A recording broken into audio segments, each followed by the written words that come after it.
Vamos nos harmonizando, fechando os nossos olhinhos, para estar em melhor contato com o nosso Mestre, com o nosso irmão Jesus, elevando os nossos pensamentos, abrindo os nossos corações para conversarmos com Ele, dizendo assim: Mestre querido, meu amigo, obrigada pelo Senhor me aceitar do jeito que sou, mas também me indicar o melhor caminho para que eu seja mais forte, mais feliz, que eu consiga conduzir os meus dias com boas atitudes, com bons pensamentos, com boas palavras, a partir do momento que me deixo guiar por Ti.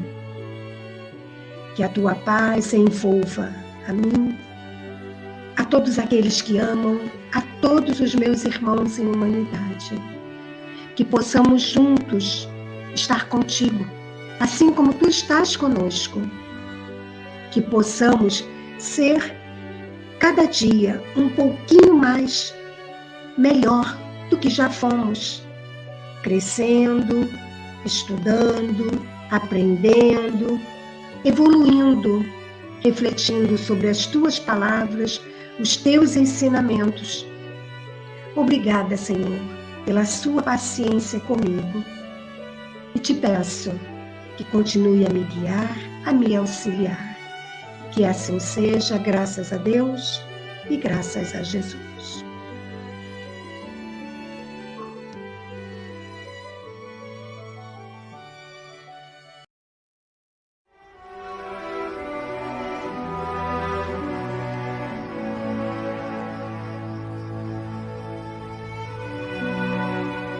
Mestre, o que perturba o Senhor?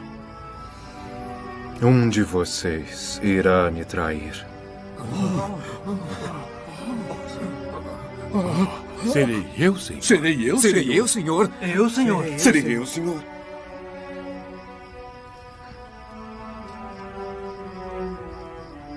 Serei eu, Senhor?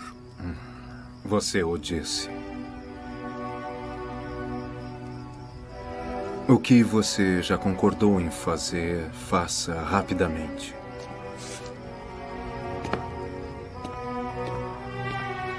Esta mesma noite, todos vocês debandarão por minha causa.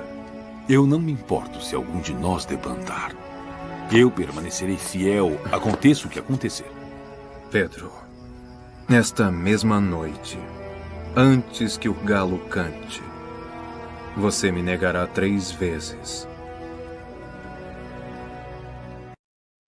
Bem, galerinha do Geal, vocês viram aí o vídeo, a gente vai falar um pouquinho sobre ele, né?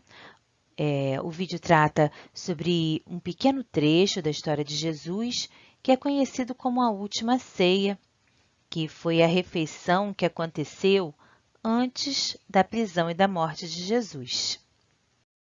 A gente percebeu que o vídeo começa com um trecho bíblico que está escrito lá no livro dos Salmos e que nos descreve uma traição. Nesse trecho, está escrito assim: Até o meu amigo, em quem eu confiava e que comia o meu pão, voltou-se contra mim o seu calcanhar. Quer dizer, é como se o amigo tivesse chutado essa pessoa que está falando no Salmo e que ele sentisse muito essa traição. E é isso que a gente vê no vídeo também, né? Que Jesus já demonstrava tristeza no início da refeição, porque ele sabia o que iria acontecer. Conhecia bem os seus amigos, os discípulos, e compreendia muito bem as suas ansiedades e os seus sonhos também. É Pedro que percebe primeiro a tristeza de Jesus e pergunta ao mestre: Mestre, por que o senhor está assim? Aconteceu alguma coisa? Parece preocupado, triste? E Jesus vai contar. Jesus conta que um deles vai trair. Porque, mais uma vez, a gente repete, Jesus, antes mesmo de tudo acontecido, sabia que alguém ia traí-lo. E todos os apóstolos começam a perguntar para Jesus: Mestre, está falando de mim? Quem? Eu? Serei eu, mestre? Jesus pergunta para Jesus. Jesus diz: Tu o dizes. Vai e faça o que deves fazer. E Judas vai. Ele entrega Jesus ao Sinédrio, que é uma espécie de tribunal, porque ele acredita que, chegando lá, Jesus vai cativar a todos e promover uma revolução. Porque, ao fazermos o bem, acredita, o nosso querido Judas, a gente contagia todos com essa amorosidade. Mas não era assim que as coisas se desenrolaram. E Judas deveria ter conversado primeiro com Jesus, antes de resolver qualquer outra questão. Enquanto isso, enquanto Judas sai, Pedro e Jesus conversam. Pedro diz que nunca vai trair Jesus. Mas o mestre, que sabe de tudo, responde que antes do galo cantar, você vai me negar 3 vezes. Assim, Pedro também traiu Jesus, mas ele não transforma a sua traição em uma raiva e sofrimento que o paralisassem. Porque Pedro perdoa a si mesmo. Olha o auto-perdão aí. E a partir do momento que ele perdoa a si mesmo, ele segue adiante. Ele sabe que não é perfeito. Então ele combina de aprender sempre, de se aprimorar, de se modificar, sabendo que o erro é parte importante do nosso caminho como espíritos imortais. Enquanto isso, Judas retorna e beija Jesus. O beijo era uma senha, era um código para que os soldados pudessem vir para si. Chegam os soldados e prendem o mestre. Judas estava iludido mesmo. Em sua combinação com os poderosos, ele vai receber um saco com 30 moedas de prata. Mas não era esse dinheiro que ele procurava receber. O que Judas queria era que Jesus tivesse melhores chances de se colocar como governante, libertador e líder do povo judeu. Mas para Jesus, o seu reino era o reino de Deus, que não é do mundo material. Porque viu o que fez, Judas se arrependeu. Sabia que Jesus era um grande amigo e entendeu que não era aquilo que Jesus queria. Mas aí não dava mais para voltar atrás no que tinha feito. E foi isso que o entristeceu ainda mais. Por outro lado, assim que pôde, Jesus foi consolar Judas, encontrando ele na vida após a morte. Mas Judas não conseguia ainda perdoar a si mesmo. E ele passou séculos e séculos de angústias e muito sofrimento. O espírito de Humberto de Campos nos traz, pela mediunidade de Chico Xavier, um livro chamado Crônicas de Além-Túmulo. Nesse livro, Crônicas de Além-Túmulo, Humberto de Campos nos conta que, visitando as terras onde Jesus viveu no mundo, encontrou Judas Iscariotes, emocionado, um pouco tristonho, reflexivo, pensando e olhando o Rio Jordão, onde tantas vezes passeou com Jesus.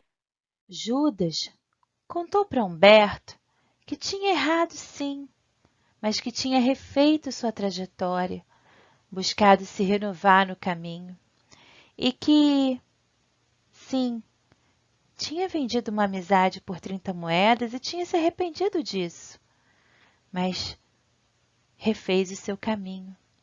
Enquanto muita gente ainda fica preso nos erros e nas falhas, vendendo o Evangelho porque não acredita que pode ser alguém melhor.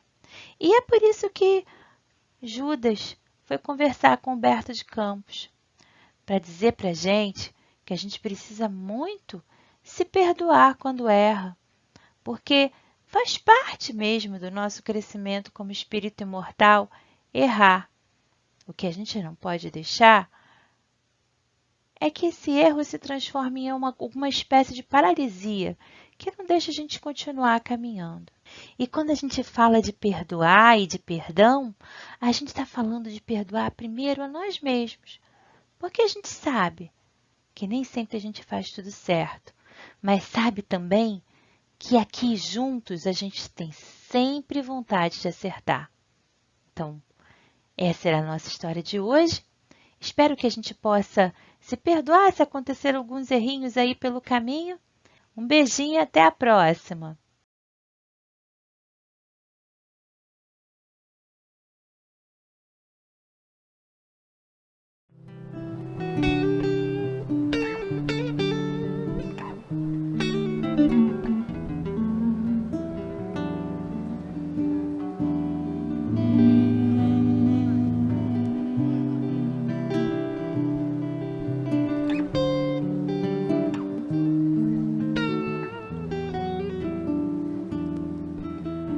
Pés descalços, mãos marcadas, moradores das calçadas, esquecidos como a própria noite.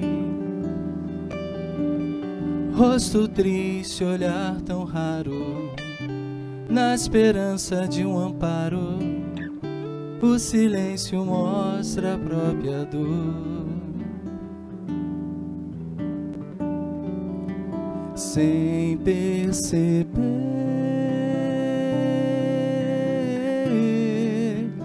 finjo não ver e prefiro evitar. Preciso ter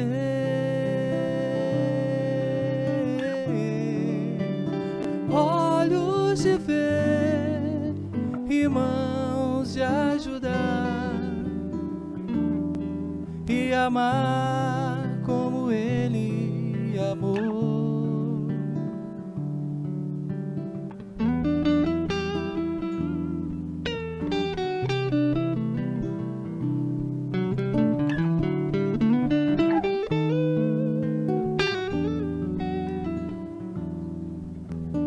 Pés descalços, mãos marcadas, Jesus Cristo nas calçadas, esquecido como a própria noite.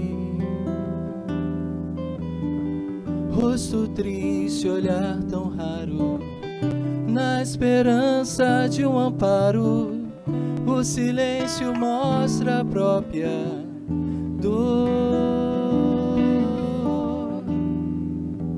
Sem perceber,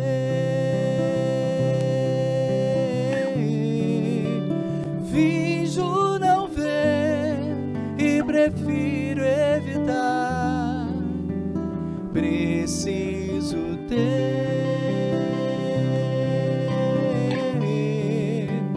olhos de ver e mãos de ajudar,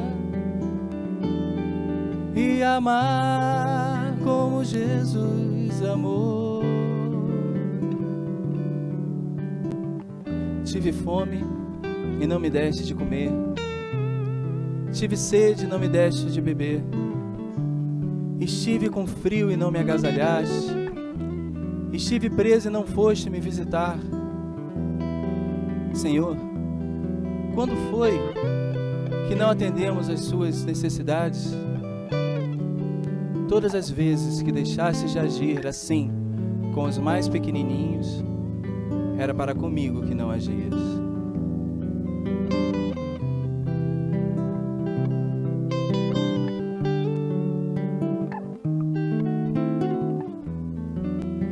Sem perceber,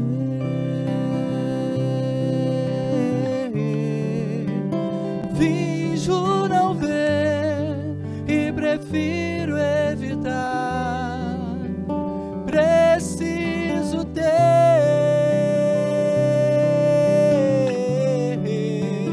olhos de ver e mãos de ajudar,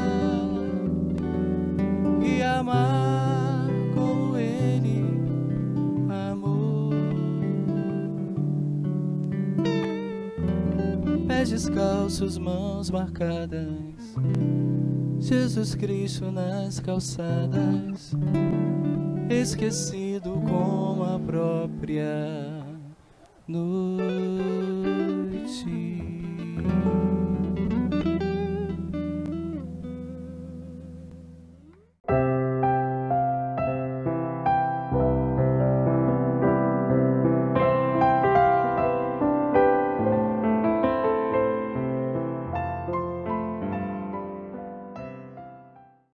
Olá a todos que nos assistem pelo canal do YouTube da Casa de Miguel.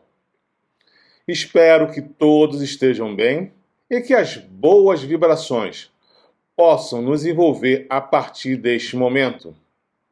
Meu nome é Renato Ferreira e sou trabalhador desta casa. E é um enorme prazer estar aqui com vocês. Gostaria de reforçar que a Casa de Miguel, além das reuniões públicas no formato presencial, possui algumas atividades no formato online, como as reuniões de fluidoterapia e a prece da saudade, além também das reuniões das noites de sexta-feira, que começam às 19h45 com as evangelizadoras do GEAL, nos trazendo atividades e leituras apropriadas para as nossas crianças e jovens. E logo em seguida, às 20 horas, prosseguimos com o desenvolvimento do tema proposto. Todas estas informações vocês encontrarão no link postado aqui embaixo na descrição deste vídeo, com o título Avisos do 100 fevereiro 2024. Outra fonte de consulta, tanto das reuniões públicas, como também de todas as atividades da Casa de Miguel, como cursos doutrinários e campanhas de doações, é o jornal Seaeiro de Miguel, cujo link também se encontra postado aqui embaixo na descrição deste vídeo. Não deixem de ler e ficarem bem informados a respeito das nossas atividades. Convido também a cada um de vocês a se inscreverem em um dos cursos doutrinários desenvolvidos pela casa. Tenho a certeza que encontrarão o curso ideal para cada um de vocês, independente se este é o seu primeiro contato com a doutrina espírita ou que você já nos acompanha há algum tempo. Venham e tenho a certeza de que o estudo é ferramenta maravilhosa para o nosso esclarecimento e uma melhor compreensão de tudo que nos cerca. Neste mês de fevereiro, do dia 10 ao dia 13, acontecerá em nossa casa o Encontro Estadual da Família Espírita, ou simplesmente ENEF. É um momento em que reunimos as famílias em um ambiente acolhedor, de muita alegria e também com muitas reflexões. Vale muito a pena vir e se deixar envolver pelas belas e salutares vibrações desta confraternização. Pois bem, na nossa programação da noite de hoje, teremos o desenvolvimento de um tema bastante interessante e muito importante nos dias de hoje, em que a necessidade de ambas se faz bastante visível, e saber diferenciá-las e empregá-las fará toda a diferença. O tema de hoje será a respeito da caridade moral e da caridade material. E quem nos irá trazer as reflexões sobre este tema será o nosso companheiro Edilson Morgado. Que os nossos amigos espirituais possam envolver o nosso companheiro, que irá nos trazer esse tema tão importante para a compreensão da nossa jornada aqui na Terra.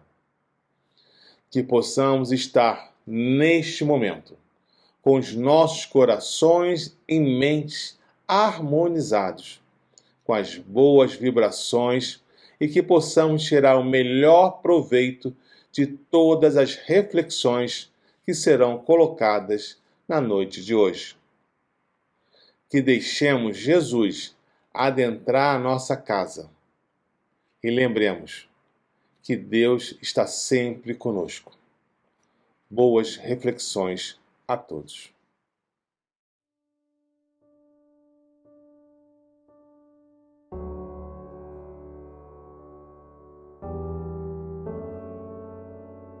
Do livro Urgência, de Francisco Cândido Xavier, pelo Espírito Emmanuel. Caridade e influência.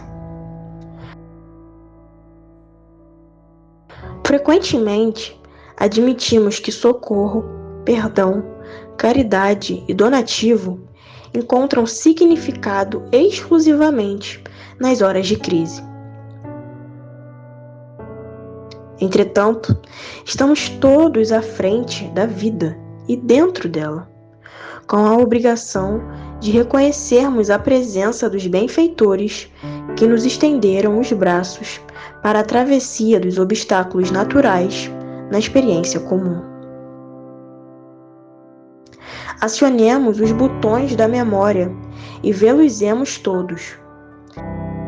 É a criatura vinculada ao nosso afeto que nos amparou em família, encorajando-nos na realização dos nossos melhores ideais, quando as circunstâncias adversas nos induziam à frustração e desânimo. É a pessoa que nos deu as mãos na travessia de risco iminente. É o irmão que nos favoreceu com exemplos de intrepidez e tolerância. É o amigo que nos auxiliou a encontrar o privilégio de servir. É o companheiro que nos mostrou a bênção da oração, renovando-nos a vida. Onde estiveres, pensa nisso e relaciona os bens que podes distribuir. Ninguém calcula os resultados construtivos da sementeira considerada vulgar. Alguém dirá que isto é óbvio. Entretanto, aquilo que é óbvio é sempre o inevitável na existência e o mais difícil de se fazer. Auxiliar aos outros, a fim de sermos auxiliados, é claro imperativo no mecanismo das relações humanas. Contudo, é preciso relacionar quantos séculos estamos despendendo a fim de senhorear semelhante aprendizado. A fonte de água limpa é suprimento óbvio na sustentação da comunidade. Experimente, porém, essa ou aquela pessoa passar sem ela. Meditemos nisso e observemos a significação da nossa influência sobre aqueles que nos rodeiam, para entendermos que ninguém deve esperar por ofensa, necessidade, desastre ou penúria, a fim de cultivar o amor a que somos chamados, através do respeito e do amparo que nos devemos uns aos outros. E assim agindo, reconheceremos por fim que todo dia e toda situação constituem ensejo e lugar para nos devotarmos todos à construção do bem.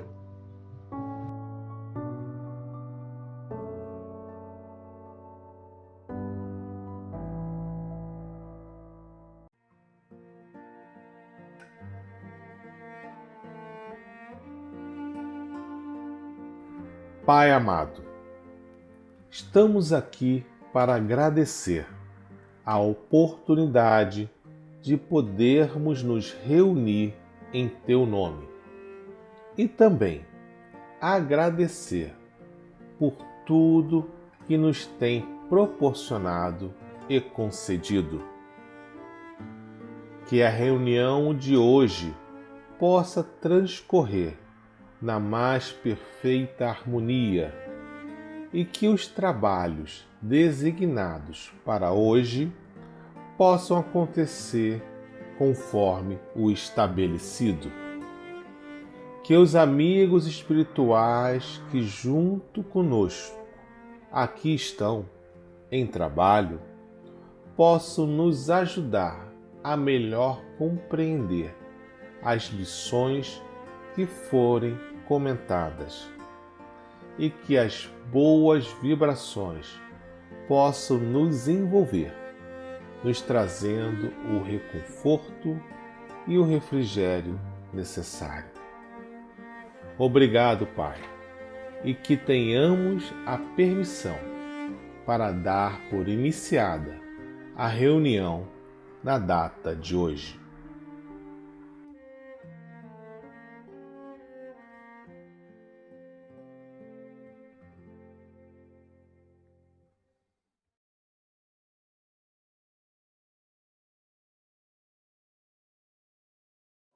Boa noite, pessoal. Boa noite a todos, a todas. É muito bom estar aqui com vocês novamente, né? Dedicando um pequeno intervalo de tempo para nós refletirmos aí em torno do Evangelho de Jesus, à luz da doutrina espírita, essa doutrina que nos traz tanto esclarecimento, né? Todos esses importantes esclarecimentos aí que os espíritos benfeitores nos trazem através dos livros da codificação espírita. Na noite de hoje, nós vamos conversar um pouquinho mais sobre a mais meritória, né, de todas as virtudes, né, a caridade. Esse foi a definição, né, quando o Kardec, lá na questão 893 do Livro dos Espíritos, foi a definição apresentada a ele pelos espíritos que o auxiliavam na codificação da doutrina, quando Kardec perguntou qual seria a mais meritória de todas as virtudes. A resposta que foi dada, eles disseram para ele da seguinte forma: todas as virtudes têm o seu mérito, porque todas são indícios de progresso no caminho do bem. Mas a sublimidade da virtude consiste no sacrifício do interesse pessoal para o bem do próximo, sem segunda intenção. A mais meritória das virtudes é aquela que se baseia na caridade mais desinteressada. Essa última frase vai permear todo o nosso raciocínio da noite de hoje, né? E nesse sentido, nós vamos nos voltar agora lá para o capítulo 13 do Evangelho segundo o Espiritismo, onde o Kardec vai expandir um pouco o nosso entendimento sobre aquela passagem do Evangelho de Mateus, capítulo 6, versículos 1 a 4 do Evangelho de Mateus, quando ele nos apresenta a fala de Jesus, nos recomendando que a mão esquerda não saiba o que a mão direita faz, né? Quando Jesus diz isso, se referindo, né, referindo-se à caridade. E também no capítulo 13, nesse capítulo, Allan Kardec vai inicialmente nos trazer uma série de reflexões, uma série de passagens aqui do Evangelho. Ele vai nos dar o exemplo daquela senhora muito distinta, né, que tinha uma posição na sociedade, mas que fazia, né, durante a noite, visitas a várias pessoas, né, uma passagem muito bonita, levando, né, amparo tanto material quanto o carinho das suas palavras, o carinho do seu abraço, das suas palavras consoladoras, né? Trazia todo um conjunto de benefícios para as pessoas que ela ajudava, né? E fazia isso de uma forma tão silenciosa e tão tão transparente para as pessoas que as pessoas não se sentiam constrangidas de receber a ajuda, né? Ele fala também de algumas outras passagens evangélicas, mas também, como em todo o Evangelho do Segundo Espiritismo, Kardec, ao final de cada capítulo, e também no capítulo 13, nos traz as instruções dos Espíritos. E lá estão presentes 2 mensagens, os itens 9 e 10, itens 9 e 10, intitulada, essas 2 mensagens recebem o título de caridade material e a caridade moral. Ambas as mensagens datadas de 1860, uma delas psicografada na cidade de Lyon, em 1860, como eu disse, assinada pela irmã Rosália, e outra, na cidade de Paris, assinada por um espírito que se denominou, né, espírito protetor. Essas 2 mensagens, elas vão nos auxiliar, a gente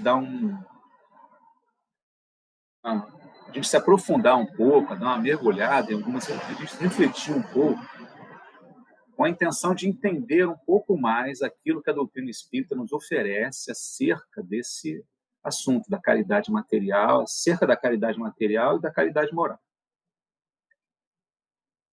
Na sua reflexão, lá na primeira instrução, a irmã Rosália, ela vai nos lembrar, logo no primeiro parágrafo, a afirmação de Jesus, aquela orientação de Jesus, em que ele diz: amemo-nos uns aos outros e façamos aos outros o que quereríamos que nos fosse feito.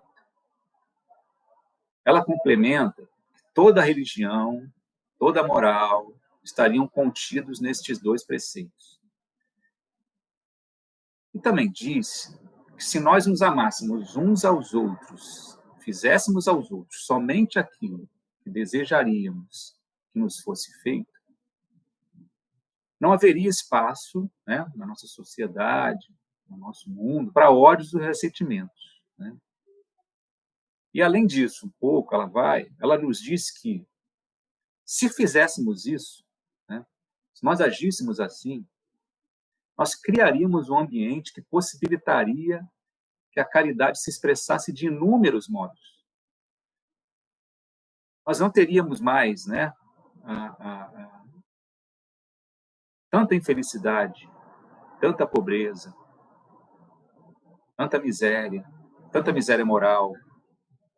Nós conseguiríamos atender às mais variadas necessidades humanas, as mais variadas, né? E é nesse ponto, né, que nós vamos começar a propor aqui algumas reflexões. Porque quando a irmã Rosália nos diz que a caridade, né, se expressaria das mais variadas formas, atendendo às mais variadas necessidades humanas, a gente pode se perguntar, né, quais seriam, né, as necessidades humanas a que ela está se referindo, né? E quais as necessidades humanas nós podemos entender como alvo da caridade, desse assunto que estamos trazendo hoje, né? Se a gente for pensar rapidamente, acerca da caridade material, nós vamos logo, né, o nosso pensamento nos leva logo à necessidade do básico, né, do arroz, do feijão, do alimento, a necessidade da vestimenta, de uma moradia que seja digna, segura, né? Sem dúvida nenhuma, isso é óbvio, sem dúvida nenhuma, todas essas necessidades são necessidades humanas, né? Todas essas são necessidades humanas, que fazem parte da nossa vida. Porém, a gente também vai identificar algumas necessidades que dizem respeito, por exemplo, ao socorro quando alguém precisa, né? Quando alguém está doente, quando alguém não tem condição, está com uma doença grave, quando está enfraquecido, não consegue, né? Mal consegue dar conta da sua própria existência. Mas também, e além disso, dessas necessidades que já acabei de falar, nós temos as necessidades de ordem imaterial, né? Aquelas que que elas se expressam das formas mais variadas, né? E que, em realidade, né, são todas essas necessidades que compõem a vida do ser humano, né? E assim sendo, se a gente raciocinar dessa forma, elas o nosso pensamento vai nos levar à conclusão que são essas necessidades imateriais as verdadeiras necessidades humanas, né? Aquelas que têm origem no nosso espírito imortal, né? Aquelas que vão nos convidar, nos fazer com que nós nos movimentemos, né, em direção a outra pessoa, né, que nos faça agir, né, que nos faça nos movimentar. Então, é muito interessante quando a gente faz essa reflexão, nesse início dessa mensagem da irmã Rosália, a mensagem que ela nos traz, nos leva a pensar que a ideia da necessidade humana, dessa interação entre as pessoas, é que nos traz essa questão da caridade como uma necessidade para a nossa vivência. Nós precisamos disso.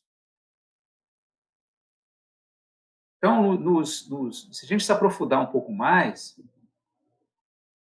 nós vamos entender que à medida que fomos conhecendo, fomos nos dando conta de conhecer esse grupo dessas diversas necessidades humanas, a gente cada vez mais é levado a pensar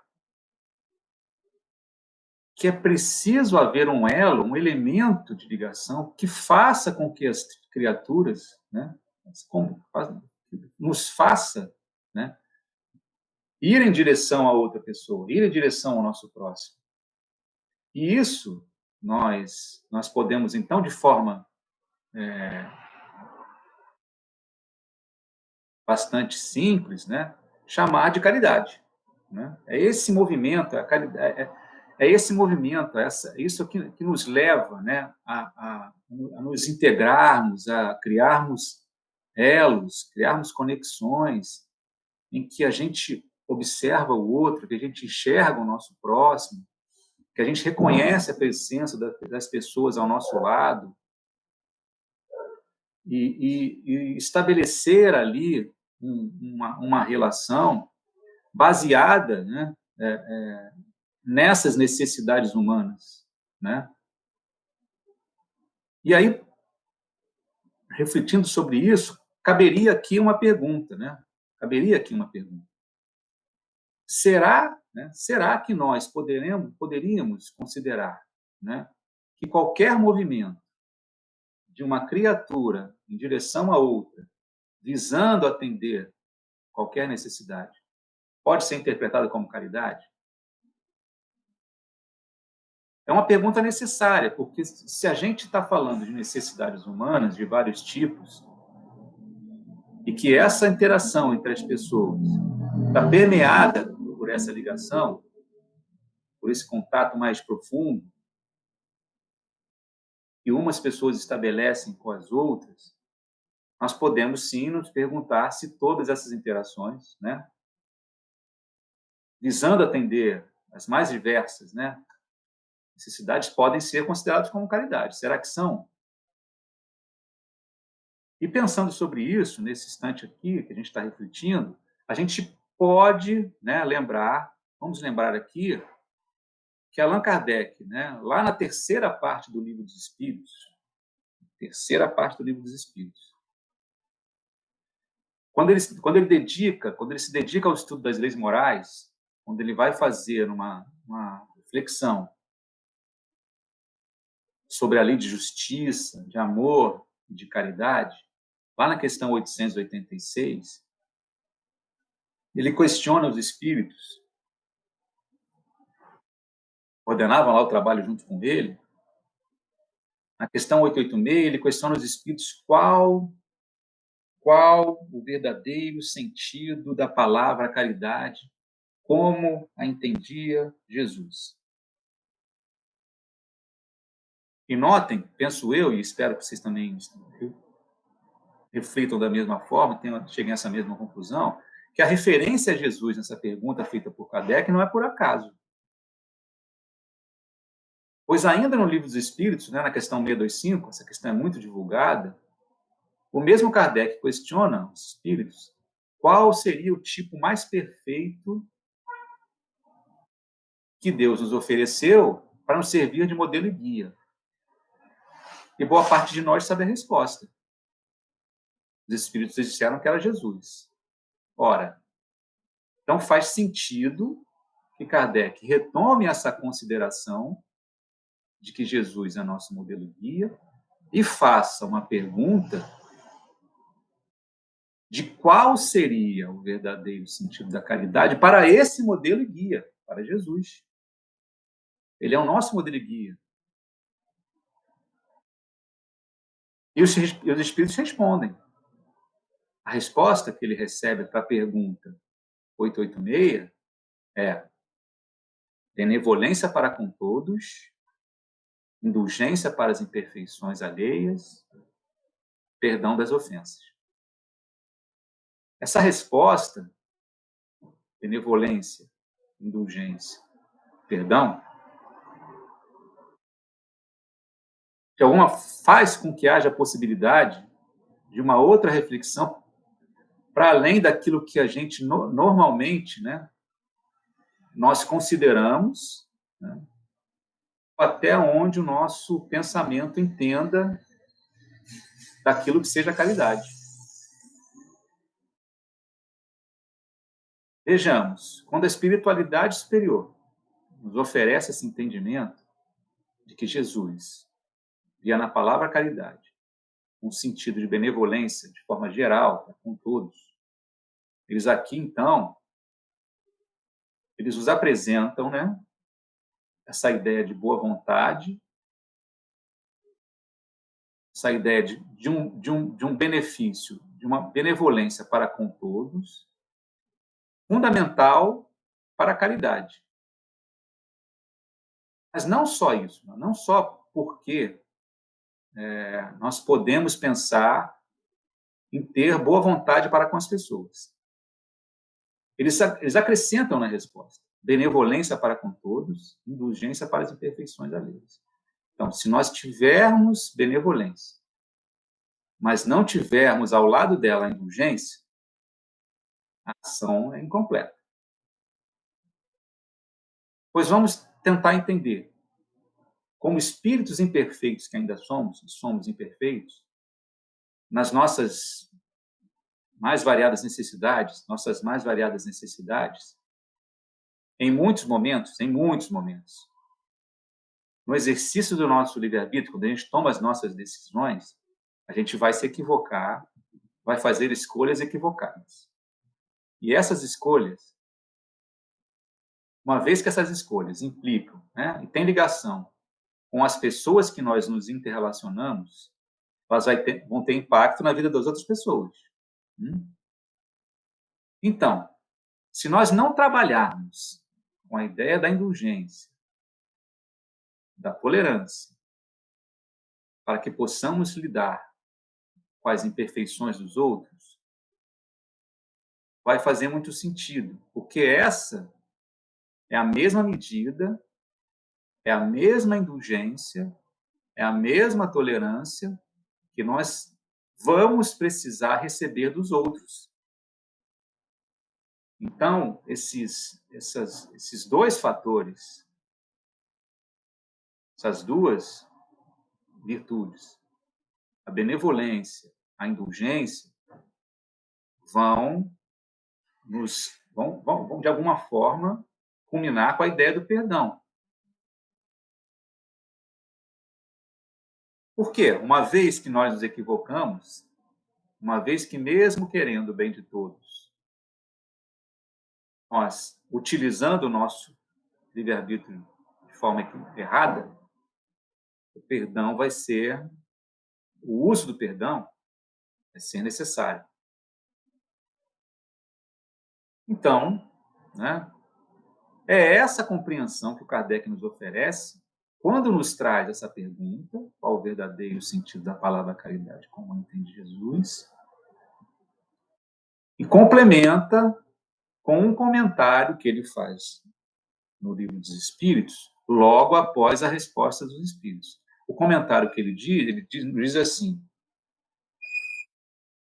o amor e a caridade são o complemento da lei de justiça, porque amar ao próximo é fazer-lhe todo o bem possível que desejaríamos que nos fosse feito.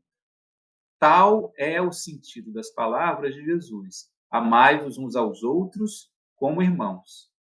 A caridade, segundo Jesus, não se restringe à esmola, mas abrange todas as relações com nossos semelhantes, quer se trate de inferiores, iguais ou superiores.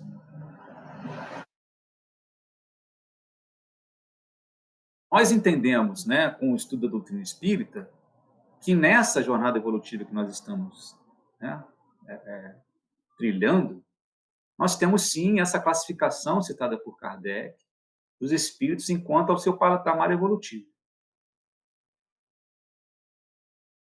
E se a gente pensa assim, né, se a gente estiver pensando dentro dessa ótica, a gente vai entender que existem aqueles irmãos que já seguem à nossa frente, que estão um pouco à frente de nós, existem aqueles que ainda não realizaram os aprendizados que nós já realizamos, e existem aqueles irmãos que se encontram aí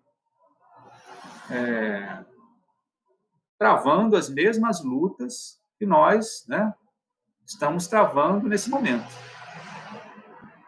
E, mais uma vez, voltando ao texto lá do Evangelho, nas Instruções dos Espíritos, no capítulo 13, nós temos um Espírito protetor nos dizendo, ele nos diz, né, aquele Espírito protetor da Instrução dos Espíritos, ele nos diz que a caridade, meus amigos, se faz de muitas maneiras. Mais uma vez, essa referência. Então, nós somos novamente levados a pensar e voltar nessa questão das necessidades humanas, daquelas inúmeras necessidades humanas que se apresentam a nós, se apresentam em nossas vidas, e das pessoas que trilham esse caminho junto conosco. E assim, por isso mesmo, a gente vai ter um entendimento de que se essas necessidades são inúmeras, a caridade também vai ter que se revestir de de tudo aquilo que seja necessário para oferecer à criatura, que seja necessário para que ela continue avançando, ela continue se trilhando seu caminho evolutivo. Então, onde quer que haja, né, qualquer tipo de necessidade, vai haver aí uma oportunidade de colocar em ação esse impulso de auxílio, de socorro, esse impulso revestido de benevolência, revestido de tolerância, esse impulso amoroso, que é o exercício da caridade. Seja de natureza material ou, principalmente, posso dizer, de natureza moral. Porque em muitos momentos nós vamos ter a necessidade da caridade material, em muitos. Basta a gente sair de casa hoje. Mas em absolutamente todos vai ser necessária a caridade moral. Beneficência, tolerância, perdão. Porque, em última análise, todos nós somos necessitados moralmente. Essa demanda de caridade moral é para todos nós, é uma constante nas nossas vidas. E como o nosso ego ainda é imaturo, né, somos ainda espíritos em aprendizado, nós temos muita dificuldade em compreender quais são as necessidades humanas legítimas. Nós nos atordoamos com tudo que nos rodeia, temos essa dificuldade. Sejam essas necessidades nossas ou dos outros. E nós precisamos entender quando estamos raciocinando e fazendo esse estudo aqui nesse momento, que quando nós estamos falando de necessidades humanas, é uma condição do espírito, é uma condição que o espírito necessita dessas coisas na sua experiência evolutiva. E é uma condição do espírito, que ele necessita disso na sua experiência de evolução, no seu caminho evolutivo. Ele precisa transitar por essas várias experiências, e essas várias experiências são marcadas por essas inúmeras necessidades. E, ainda refletindo sobre isso, a gente pode voltar a pensar, será que nós sabemos identificar quais são essas necessidades legítimas que o espírito imortal precisa? Bom, há um tipo de necessidade, é disso que eu estou falando aqui, a gente está tentando tecer um raciocínio junto com vocês, que nós desejaríamos destacar aqui, na noite de hoje. Dar um destaque nessa reflexão. E ela tem sido muito necessária, muito presente no momento que a gente vive. Nos dias de hoje é muito necessário isso. São momentos de muitas conquistas tecnológicas, né? O ser humano, momentos de muita conquista tecnológica, de inovações, o ser humano tem feito. Tem conquistado também possibilidade de ter uma vida mais confortável. Nossos dias são, né? Bem diferentes do que a gente vivia 100 anos atrás. Mas essa necessidade, no meu entendimento, parece que ganha uma certa relevância, porque ela se mostra de uma forma destacada, porque ela é o tipo de necessidade humana que ela se coloca justamente na relação entre as pessoas, essa relação mais íntima e necessária que a gente está falando entre as pessoas.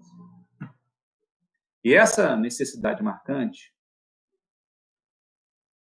que nós estamos falando aqui, estamos ressaltando aqui, muito necessária no vídeo de hoje, ela foi, quando a gente estava fazendo esse estudo, a gente viu ela ser muito bem abordada na obra Celeiro de Bênçãos, psicografia do ano lá de 1973, né? Por intermédio de Divaldo Franco, esse irmão que tantos esclarecimentos, tanta coisa boa trouxe para nós, e foi ditada pelo espírito, pela veneranda Joana de Ângeles, né?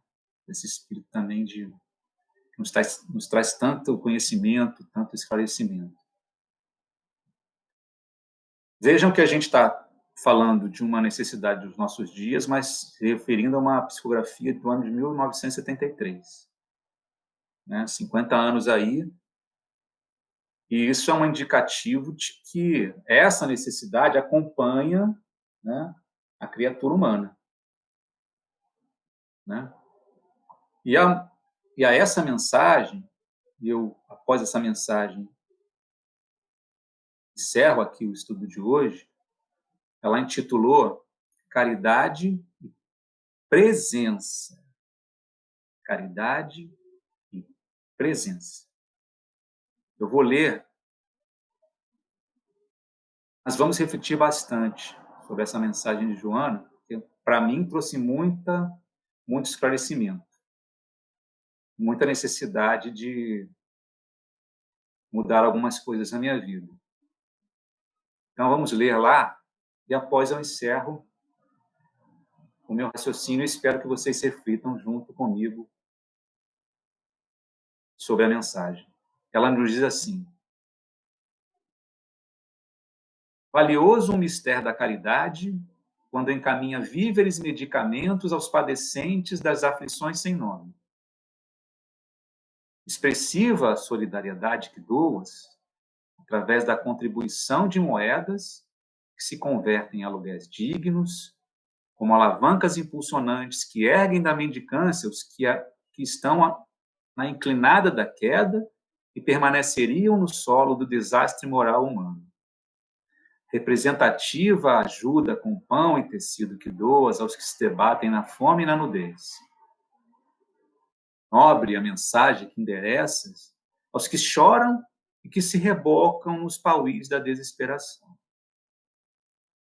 Sanadores de males, as orações e os pensamentos salutares com que intercedes a divindade pelos caídos e desafortunados do caminho por onde segue. Muito mais importante, no entanto, será o teu auxílio direto, representado pela tua presença no tubúrio, naquela casa simples, onde a dor permanece dominadora, ou junto ao grábato, no leito, em que a enfermidade manieta sofredores, ou por meio do verbo morno da amizade, com que expões a esperança aos ouvidos da desdita, ou a moeda que convertes em salário honroso, de modo a libertá-los da constrição da miséria econômica e social na dinâmica da fraternidade legítima. Entre ajudar por intermédio de alguém ou deixar de fazê-lo, por não poderes amparar diretamente, sempre é melhor socorrer de qualquer modo. Todavia, considerando o valor do bem, que é sempre melhor para quem o exercita, merece considerares a extensão do esforço pessoal que se enriquece o benfeitor. Visitando o casebre em ruína, onde um coração jaz vencido, meditarás. Ombreando com o aflito e o amparado, refletirás. Conhecendo a dificuldade de alguém e sanando-a, pensarás. Urge, desse modo,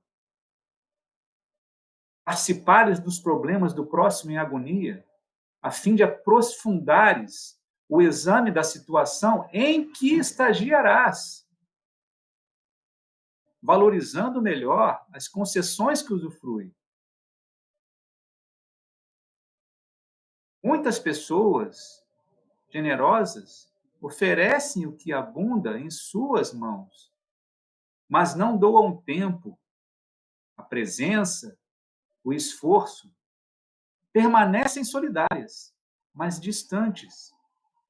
Gentis, mas distantes. Fraternas, mas distantes. Como receando o contágio dos que estacionam nas preciosas provações redentoras. Não te negues, destarte, ao trabalho eficiente de conduzires o pão da vida e a palavra de luz do Evangelho aos pardieiros sombrios e tristes, onde se alojam os irmãos da retaguarda espiritual. Unge-te de amor e faze-te médium da alegria, como da caridade superior, vivendo por alguns momentos, embora, as dificuldades dos que sofrem e clareando-os com a dádiva da tua oferta, para que te tenham verdadeiramente como amigo e sejas realmente irmão de todos eles. Então, essa foi a mensagem de Joana de Ângeles, que a gente possa refletir sobre ela, né? Sobre essa necessidade de nós irmos ao encontro da prática da caridade, como Jesus nos orientou e fazia, né? Sem nos distanciarmos das trabalho mais junto às pessoas, né? Porque como ela disse aqui, muito provavelmente nós estagiaremos nessas condições, e essas condições mais duras, segundo o nosso entendimento equivocado, são aquelas provações redentoras em que nós precisamos passar, e é aí que nós mais aprendemos. Uma boa noite a vocês aí, pessoal. Tudo de bom.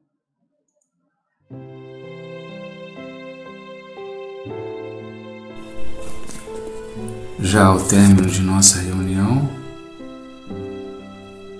vamos elevar os nossos pensamentos, vamos nos concentrar, agradecer a todo o amparo que nos foi oferecido pelos amigos espirituais que estão conosco neste momento, com certeza, por esses benfeitores que nos ajudaram durante o estudo a refletir, a compartilhar um pouco desses ensinamentos que nos ajudam a refletir. Agradecer a Jesus, nosso Mestre, a Deus, nosso Pai Criador, por todos os benefícios que esta prece vai trazer aos nossos lares, a todos que nos rodeiam, todas as boas vibrações que estão chegando até nós nesse momento, e que possamos também, através dos nossos pensamentos, vibrar pelas pessoas que amamos, os nossos entes queridos, que essas vibrações possam chegar até eles, e também, Senhor, para todos aqueles que não têm por quem peçam por eles, que essas vibrações de paz, de harmonia, possam chegar até esses irmãos, que tragam até eles um revigoramento da sua fé, da sua vontade de continuar em frente. Que tudo aquilo que foi conversado hoje possa ser bastante refletido, possa ser bastante pensado, e que possamos cada vez mais, como nos foi orientado por Jesus, viver cada vez mais o Evangelho, colocar cada vez mais o Evangelho em nossas vidas. Muito obrigado, Senhor, pela noite de hoje, e te pedimos permissão para dar como encerrada a reunião da noite de hoje. Graças a Deus, que assim seja.